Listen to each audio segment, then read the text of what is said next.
Good morning, good afternoon, and good evening. My name is Ali, and I'm joining you from the Center for Cybersecurity Innovation in the beautiful city of Oshawa. When we entered 2022, countries and citizens alike were hoping to see the finish line of COVID-19. That has become a little complicated and made even more complicated by the political instabilities around the world in 2022. So today, with clear and concise communications, we'll keep it real here on In the Node and ask a very direct question. Can you trust Kaspersky services? With me, I have two guests that are going to speak with me for the next 30 minutes on this subject. First time for them on In the Node, and I'd like to welcome both of them, Rob and Trina. Trina, let's begin with you. What do you do at Kaspersky? Hi, Ali. I am General Counsel for the Americas. I handle all of the company's legal regulatory matters in the United States, Canada, and Latin America. Thank you, Trina, and thank you for taking the time to be here on In the Node. Rob, we'll come over to you. How are you, and what do you do at Kaspersky? Hi, Ali. Doing great, thanks, and pleasure to be here. I am the Managing Director for Kaspersky North America, which for us includes both Canada and the US. So I cover sales, marketing, and the channel business for both of those countries. Thank you very much, Rob. Rob, since we ended with you, I'll start the first question with you. I'm sure you're getting this question from your existing clients, future prospects, maybe even partners, and the general cybersecurity community. At this point of time, with all of the instabilities, how have you been able, or how has Kaspersky been able to maintain some level of business continuity? Rob? Yeah, thanks for the question, Ali. As you can imagine, we are fielding a ton of questions from all kinds of stakeholders, and given the times, understandably so. Hopefully, today's discussion will serve to quell some of those concerns, which we're finding oftentimes stem from a lack of understanding or misinterpretation of rulings, or even news stories that are grounded in speculation or paranoia, and unfortunately, in many cases, are factually incorrect. I really think what's crucially important to bear in mind is that, yes, we as a company were originated in Russia. Our global headquarters resides there. Our R&D is still there. However, we are a global organization, independent, privately held, and we have zero ties to any one government, including the Russian government. We're registered in the UK, and 80% of our revenue is actually generated outside of Russia, which means that any inappropriate ties to a single government would really jeopardize our global operation. And finally, just to further the point on our separation from the Russian government, as of June of last year, we have released detailed intelligence reports on 25 Russian-speaking APTs. So these are threats and actors that include Cozy Duke, which is also known as APT-29, Turla, also known as Snake, Sophacy, also known as Fancy Bear or APT-28, which have been attributed by others. So we don't really get involved in the business of attribution specifically, but have been attributed by others to Russian intelligence agencies. Obviously, there would be a pretty clear conflict of interest if we had inappropriate ties to the Russian government. Rob, thank you for the direct response and also citing some examples. Trina, if I can shift the conversation to you, it seems, and this is from my vantage point, that there's some confusion amongst customers around either obtaining new Kaspersky products or even having Kaspersky products within their ecosystem. This is not the first time that Kaspersky is facing such questions. Can you educate us a little bit on the legal landscape at this point? Absolutely. So I'd like to start by saying, yes, you can and should use Kaspersky's excellent and award-winning solutions and services. Unless you're a customer from the federal government, federal government contractor or want to purchase our software with certain subsidies from the FCC. I'll elaborate a bit later about why we at Kaspersky believe each of these segmental prohibitions were unfair and unsubstantiated and made without due process or an adequate evidentiary basis.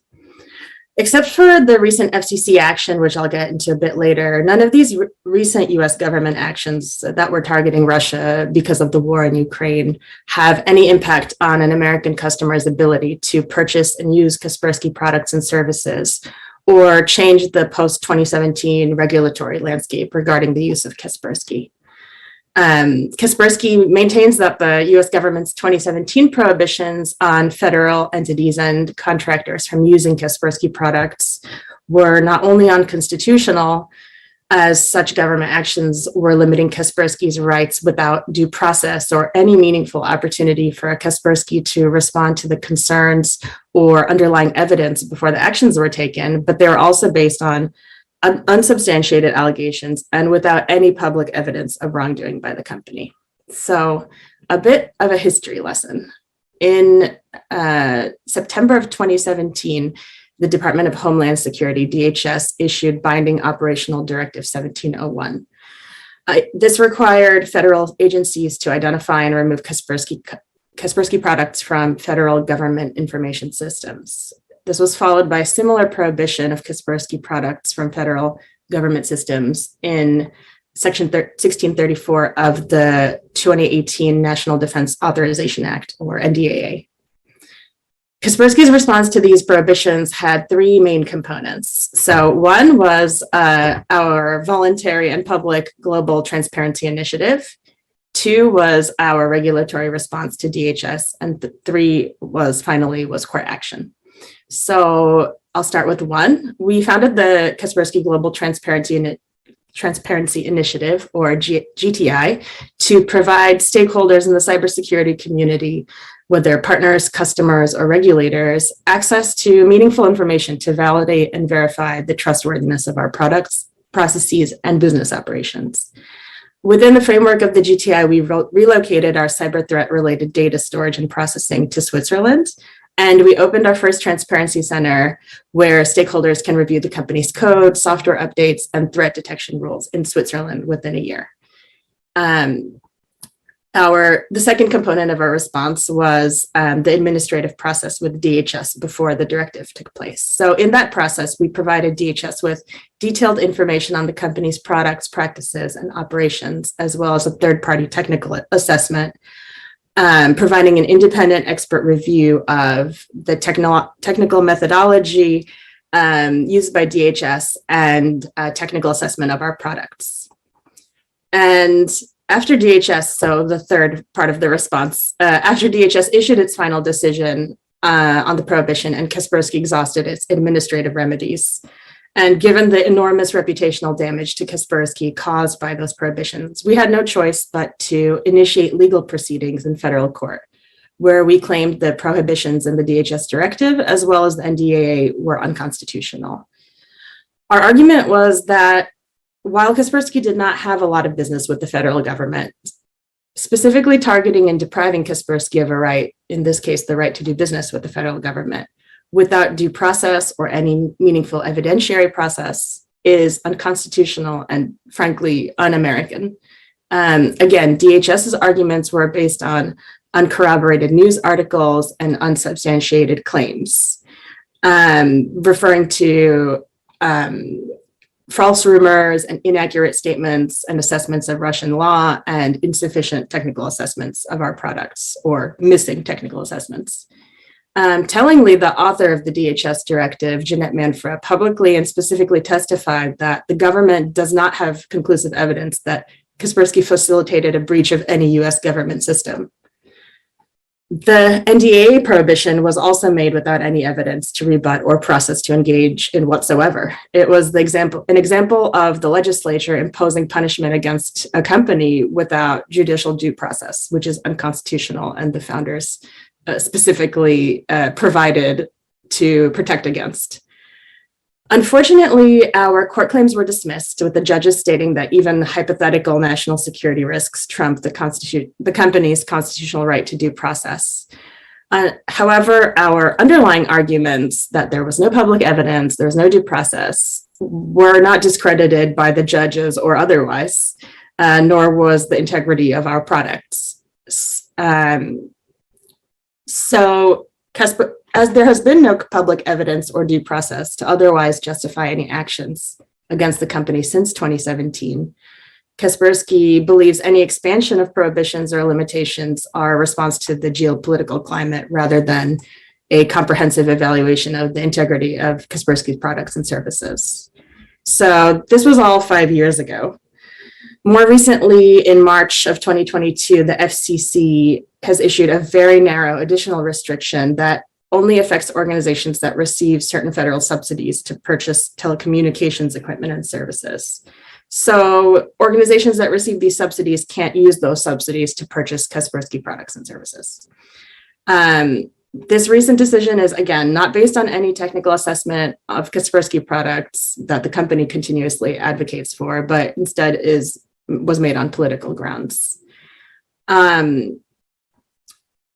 So the FCC announcement actually specifically referred to the DHS 2017 determination as the basis for the FCC decision. So again, that just shows that they're working off of the same unsubstantiated grounds as earlier. While we were not pleased with the way the government targeted Kaspersky and rolled out these prohibitions without any dialogue or opportunity for Kaspersky to engage on these concerns, we do understand and share the concerns of the US government on the critical importance of a robust cybersecurity infrastructure to protect against any and all threats, regardless of their origin. And it's important to note that in 2017, Kaspersky reported on both of the Russian-speaking APTs later found to be responsible for hacking the Democratic National Committee, Cozy Bear or APT 29 and Fancy Bear or APT 28. And we were also the first company to publicly analyze and name Cozy Bear, which we called Cozy Duke, in April 2015. So it's really surprising and disappointing that despite our reporting on and effectively protecting our customers from threats from all over the world, including Russian-speaking APTs, that accusations were made implying some unseemly relationship between Kaspersky and the Russian government. Our mission is to save the world from cyber threats, no matter their origin and purpose. And we've consistently demonstrated our commitment to this important mission. Kaspersky is a private company with no inappropriate ties to any government. So I want to add that Kaspersky is always open to and still sincerely hopes for the opportunity to dialogue with US government stakeholders to address any concerns regarding our products and services.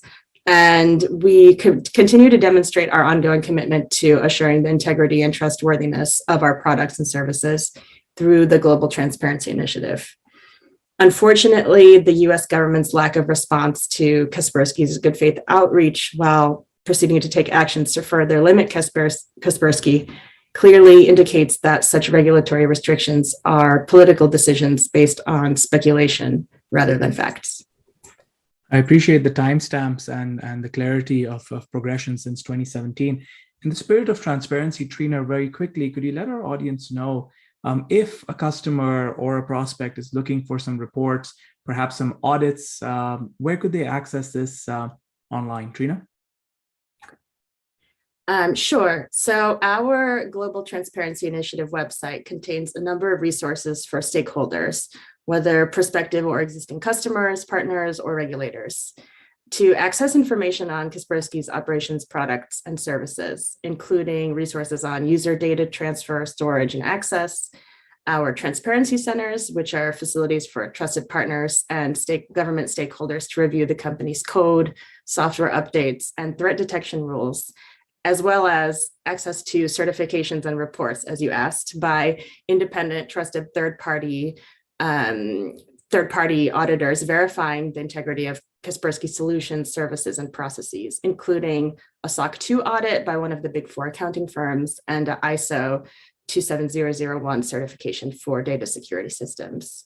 And we urge all interested parties to engage with us and ask us any questions before making assumptions based on unsubstantiated media reports and statements or prohibitions made by government stakeholders. we are always interested in learning how we can improve not just our products and services, but also the Global Transparency Initiative itself. So please let us know what you'd like to see from us in order to gain more confidence in the integrity of Kaspersky's products and business. Trina, thank you for that. And you've handled some difficult questions. In keeping with that, Rob, I do have a tough question for you, but I think it needs to be asked. So one of the things that we're hearing is a general concern that at any point of time, Kaspersky could be asked to hand over data to the Russian government. I mean, we've heard from Trina as well as yourself of Kaspersky being an international company, but is there any moment where the Russian government could ask for such an action to be taken? Yeah, this is a tough question, and it is one that's coming up quite often. And obviously with the outrage going on and the decisions being made by Russia's government leadership, it is something that firmly needs to be addressed. So when you talk about Russian laws that oftentimes people think Kaspersky is subject to, they are mainly or usually referring to what's called Russia's System of Operative Investigative Measures, or SORM for short. And this particular law is really only applicable to telecom companies and ISPs. So because Kaspersky does not provide communication services, the company is not subject to those laws or other government tools. But since not everyone's trusting Russian law these days, I'll go further.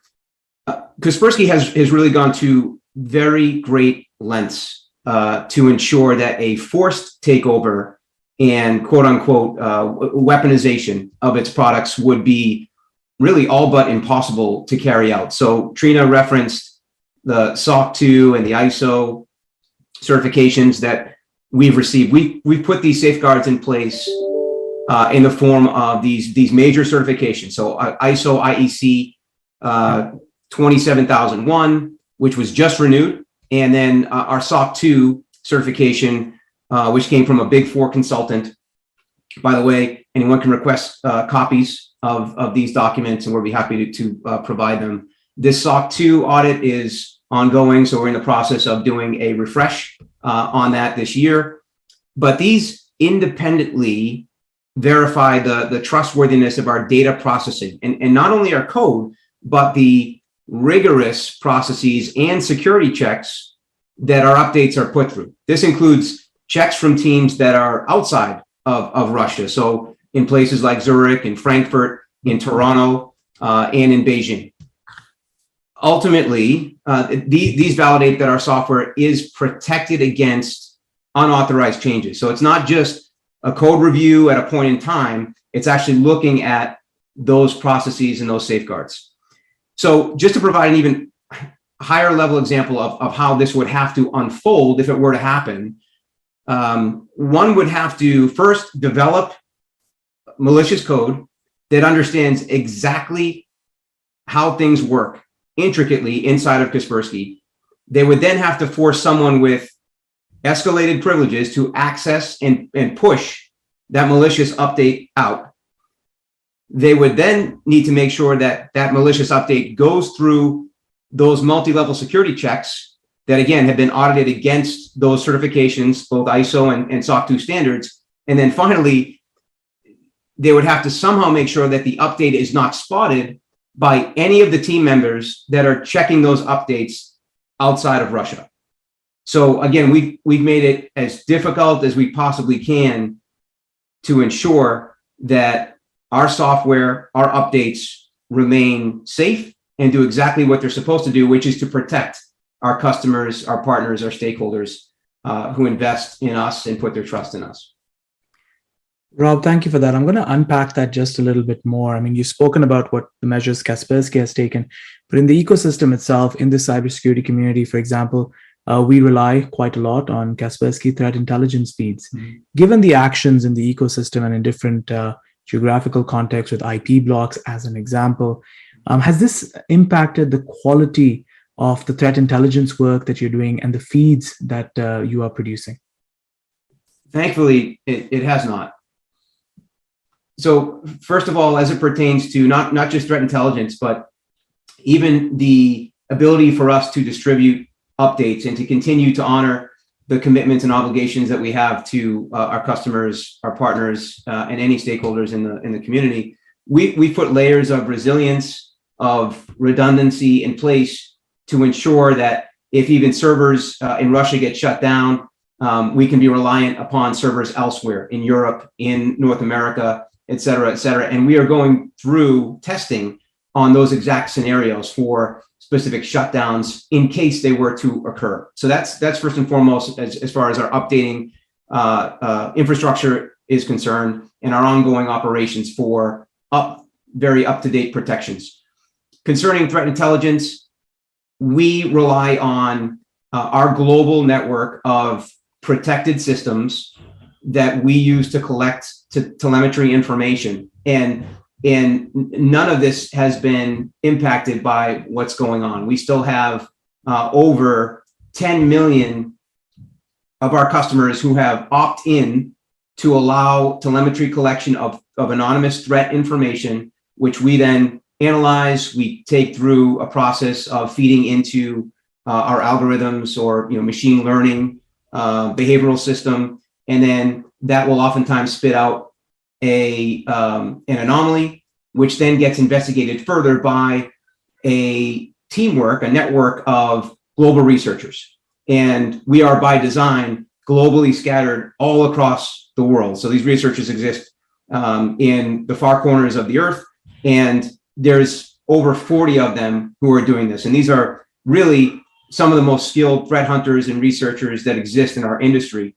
And we're grateful to have them. So they're collaborating globally. They are then finding very unique discoveries, putting all the pieces of the puzzle together, and then forming finished reports in the way of intelligence reports that are then distributed responsibly to any of our customers that are subscribing to those services so that they can be aware in advance, hopefully in advance, of these types of very sophisticated threats that they could fall victim to, or that potentially they've already been impacted by, and the hope there is obviously that they could detect them earlier in the process. So no, we're fortunate that our ability to deliver threat intelligence and timely threat intelligence remains unaffected.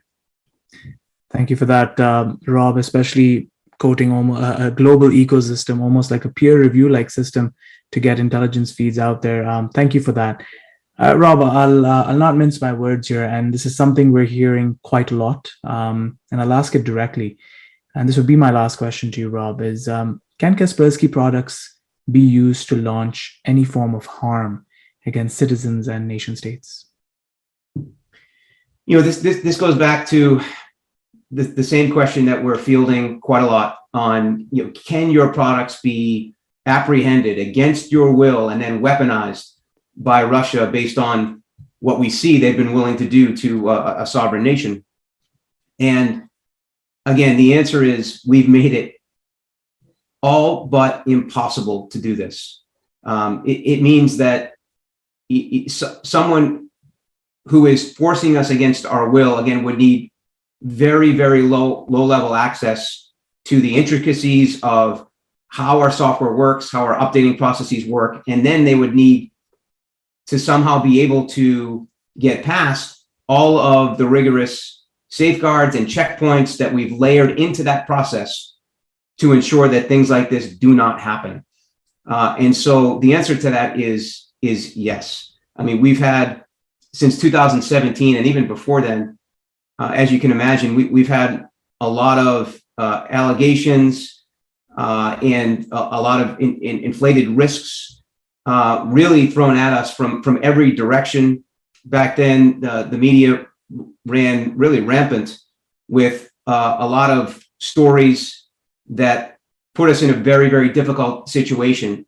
And that was part of the reason why we built and invested in our global transparency initiative that Trina referenced, where we not only have these certifications that are happening on an ongoing basis, validating that the process by which we develop code, by which we update the code, is exactly safe and adheres to the highest security standards in the industry.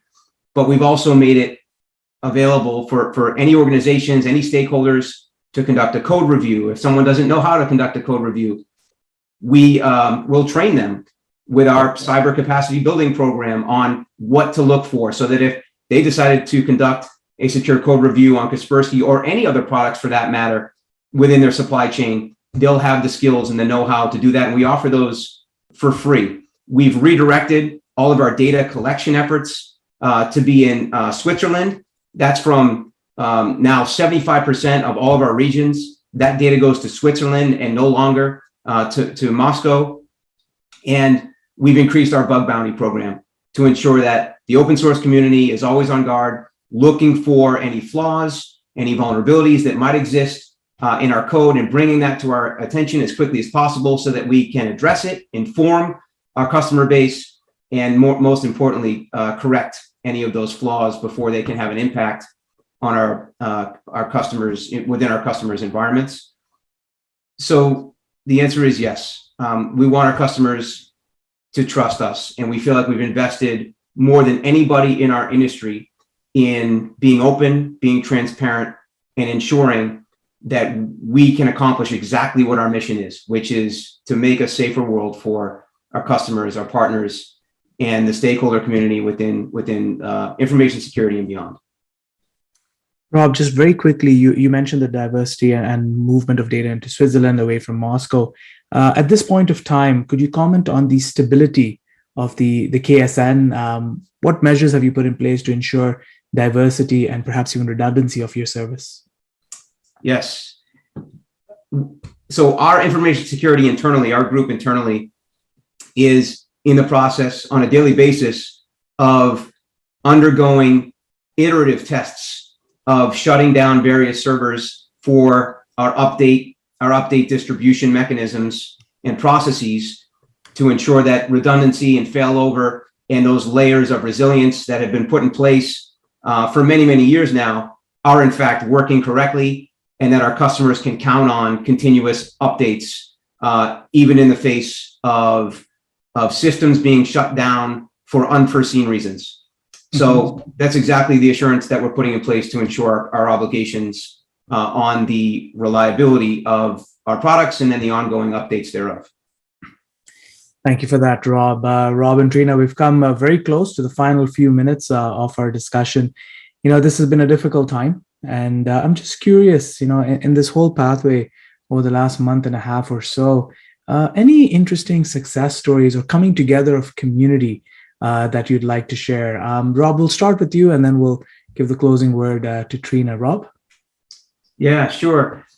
I'm delighted to say that even through challenging times, we are very blessed. We are very fortunate to have loyal customers, to have loyal partners, for there to be analysts who have seen this as an opportunity to really ensure that they are remaining objective and independent, and really continuing to assess and evaluate suppliers, vendors, really on the merits of their solutions and their ability to protect their customers, and really not allowing geopolitics to set in and bias their opinions. So we're really grateful for that. We've had a lot of great success in positioning our optimum security solution, which is actually a managed detection and response solution, which for many SMBs and even small enterprise accounts is today crucial, right? For those who don't or can't afford to have internal resources or can't find that talent. We know that there's a severe talent shortage out there. To have a vendor with those capabilities to watch their backs 24/7, looking for the next advanced threat, informing them if and when it happens, and then providing that guided response and response routines to clean up those threats. The other thing that I'll say that I really want to emphasize is that we feel like we've done a good job of investing in transparency, but by no means do we think we couldn't improve on that. So one of the things we're starting to hear about is really good constructive feedback from our customers, from our partners, even from analysts, on ways that we might be able to think about improving transparency improving the way we talk about the resilience and the trustworthiness of our solutions. And we want to continue to do that. So it's really an open invitation for our customers and partners to engage even more with us. The more times we can have a conversation, the more times someone might have either misconceptions or concerns, the better it is that we can address those, and the better the opportunity is for us to collect that detailed, very meaningful feedback so that we can start to implement those changes in the right direction for the betterment of not only our company, but for our customers and stakeholders. Open to learning and open to growing. Thank you for that, Rob. Trina, the final word to you. Anything that you'd like to add? I just want to reiterate Rob's last point, and I started my history lesson with the same point, which is Kaspersky is always open to dialogue. Rob is always open to talk to whoever has a concern. If customers or partners have a concern, they should feel free to reach out to me as well. We are so happy to hear about what their concerns are, what they like, what they don't like. We're always looking to improve. And what we don't like is being kept in the dark about why someone is taking a decision against us. That's very, very frustrating. And all we really ask for is a shot at having a dialogue and seeing if we can use the dialogue to improve ourselves to really meet everyone's expectations. And, with the Transparency Initiative, we've changed expectations. We are the only cybersecurity company to have an initiative like this. So we're always ready to do more. And so we do really welcome more communication. And so no one should hesitate to ever contact the sales teams or me or any other representative Kaspersky. We're always happy to talk. Thank you, Trina, for exemplifying the importance of listening to understand and not just reply alone. Rob and Trina, we've come to the end of our 30-odd minutes together. When we began this conversation, I knew it was not going to be easy, but it was going to be absolutely worth it. So thank you, Rob and Trina, for making this worth everybody's while. To our audience, once again, I'll remind you that we've heard today from Trina and Rob that the doors for dialogue and discussion are open. Please reach out to the team at Kaspersky if you have any questions whatsoever. On behalf of Rob, Trina, and myself, I wish you all safety and security. Be well, and we'll see you in the next episode of In the Node. Take care.